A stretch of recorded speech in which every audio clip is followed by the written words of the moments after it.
week 12 of the fantasy baseball season. Here's a few pitchers I look to buy and trade for this week. The first guy, Jose Berrios of the Toronto Blue Jays. So Berrios last season, he got traded near the MLB trade deadline from the Twins to the Blue Jays, and he was pitching good baseball. But this season here, I just don't know what happened to Berrios. Even early in the season, he had a couple decent outings, but he just hasn't been the same pitcher this season. I know he pitches in a tough division in the AL East, but even versus non-AL East teams, he's been getting hit hard this season. On the season, 78 and a third, 5-4 record, 89 hits, 51 runs, 20 walks, 64 strikeouts, 7 quality starts, a 5.86 ERA, and a 1.39 whip. So right here, he's going out there, and he's been getting destroyed, especially the last two outings at the White Sox and the Brewers, who I know are decent teams, but they're not powerhouse hitting teams like he has in the American League East, obviously, like the Yankees, Rays, and Boston, who I believe are better hitting teams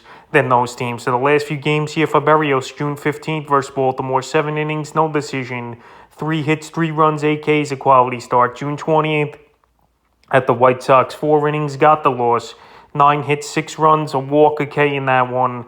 And then June 26th at the Brewers, 2 2/3, got the loss, 8 hits, 8 runs, 2 walks, a strikeout. So right now, Berrios, he's actually been dropped in 5% of fantasy leagues, but he's still owned in 88% of fantasy leagues. And his next outing, it's definitely going to be a tough one tomorrow versus the Tampa Bay Rays. But he's a guy I wouldn't drop, but he's also a guy I'm not going to have high hopes for. But right now, you could get him very cheaply because he easily could turn things around. But I don't know, because he had a decent stretch June 4th, June 10th, and June 15th were good outings. And then the last 2 outings, he's been hit like a piñata.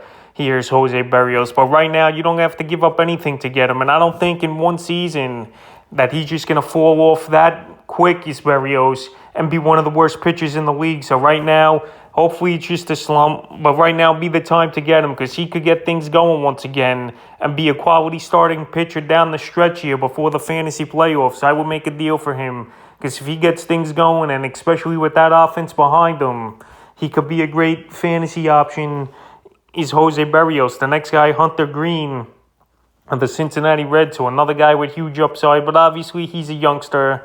Stuff is electric when he has it all going here, is Hunter Green, throwing 102, 103 miles per hour, but he's obviously got to work more on that breaking ball. And we know the Reds aren't a good team, one of the worst teams in the league, and a team that's not going to give you much run support. So on the season here for Green, 74 innings, 3-9 record, a complete game shutout under his belt, 67 hits, 47 runs, 32 walks, 93 strikeouts, 3 quality starts, a 5.72 ERA, and a 1.34 whip. So right here, the ERA isn't great. He walks a decent amount of batters, but the 93 strikeouts is great in only 74 innings here. And he's a guy that's going to spin a gem here and there, is Hunter Green. But obviously, you're not going to get wins from him, and he's not going deep into ball games either, even though his division isn't that tough over there in the NL Central. Only the Brewers and the St. Louis Cardinals are the powerhouses of that division. So the last few games here for Green, June 17th versus the Brewers, 5 innings, 4 hits, 4 runs,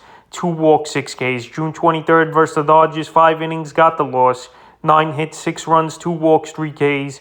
And June 29th at the Cubs, 4 innings, got the loss, 2 hits, 3 runs, 2 walks, 5 Ks. So right here, Green, if he's on your waiver wire, you go pick him up, because his upside is too good to turn down. And I think second half of the season, he's going to turn things around, because we've seen flashes in the end of May of him getting it going. And now here in June, he's had a couple bad outings. He's available in 54% of fantasy leagues. But also, I would go out there and make a minor deal for Green as well, because to have him as a guy at the back end of your rotation, I think it could pay big dividends. And like I mentioned, I think second half of the season, where he's more comfortable and more used to the major league lifestyle, I think Hunter Green could turn it around this season and show good flash going into next season for fantasy drafts. So right now, I will buy him low. The next guy, Ryan Presley of the Houston Astros. So Presley, he came off the injured list a few weeks ago, and he's hit a little bit of a rough patch here, is Presley. On the season, 21 innings, 1-2 record,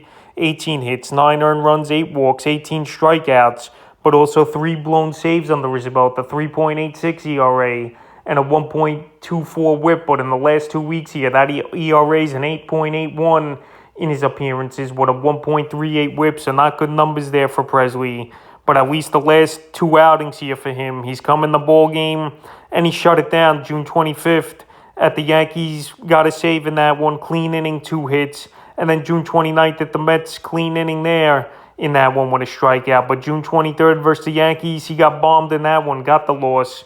4 runs given up and 2 walks. But now he's starting to get back on track as Presley. And like I mentioned, it takes some time because he was on the injured list for a few weeks here as Presley. But obviously, he's on one of the best teams in the league in Houston. He's going to get save opportunities. And right now, if you need a closer who's been on the decline a little bit, but has major upsides and can finish as a top 5, top 10 closer this season, I would make a deal with Presley, and I think you just give up a decent hitter for him in the deal. Nothing major to get a close. And like I said, close is a crapshoot, obviously. But if you could secure a guy who's on a top team in the league where he could get 2 or 3 saves a week almost here as Presley, this is the time to do it while he's down a little bit the numbers and got rocked a few outings ago. The next guy, Eric Loria, and the Milwaukee Brewers. So Loria, he was the guy I said early in the season it wasn't going to stay those big numbers and great outings and great ERA. And that has been the case here for Loria. I just knew it couldn't stay, but I didn't think he would be this bad. 78 in the third, 6-3 record, 71 hits,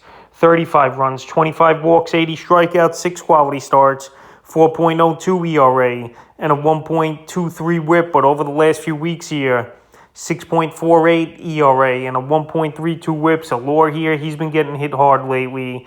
But he's a guy now that's at a perfect value where I could make a deal for him and not overpay or nothing. You could probably get him on the cheap as well here, especially the last 2 outings. He's just done nothing of substance for fantasy owners. June 17th at the Reds, 6 1/3, got the win.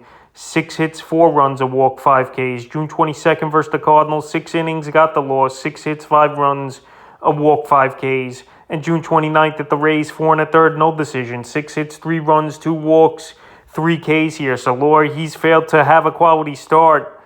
He had 2 quality starts here since May 6th is Eric Loria. So obviously he's in a slump and he's got to get things going. And even this Brewer team, they've been playing mediocre over the last month of the season here.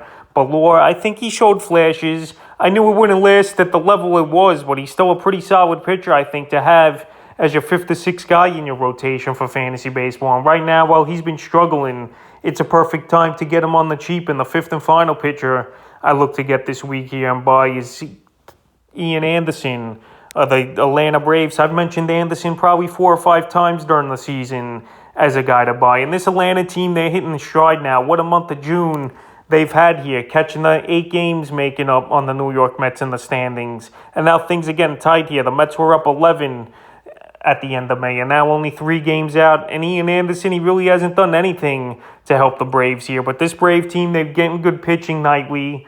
They're getting pretty decent hitting, and I think a trickle effect here, and Ian Anderson's going to kick things into gear. And I've been saying this for weeks now. Anderson's going to get things going and turn it around like this Brave team has and like the pitching staff has for the most part. And Anderson has too much upside. He's got too good of stuff not to be that good here. And I think he's finally going to get it going on the season. 74 1/3, 6-4 record, 72 hits, 38 runs, 36 walks, which obviously have hurt him, 65 strikeouts, 4 quality starts, a 4.60 ERA, and a 1.45 whip on the season. So obviously only 4 quality starts on the season, not pitching great games. And it seems like it's been 1 good game and 1 horrible game pattern where he just can't get a string of games in a row, 2 or 3 games where he goes out there and pitches well. So right here tonight, he's got a matchup at the Philadelphia Phillies.